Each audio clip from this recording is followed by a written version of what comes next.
everybody, Sam Evans of StockAbility here. It's April 13th, 9:39. I'm in a short trade from 33,550, pretty much from the open. Here we go, here's the entry point.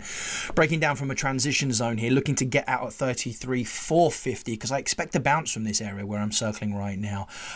I'm currently looking for a target of $1,500 on this move, which is about 100 points on the Dow. Got a risk, as you can see here, of $300 originally. I'm going to bring that stop down while we're chatting to protect some of the profit because these moves can bounce, and I do think there's a good chance we'll get a bounce to the upside on here, although I don't like the risk on the buy.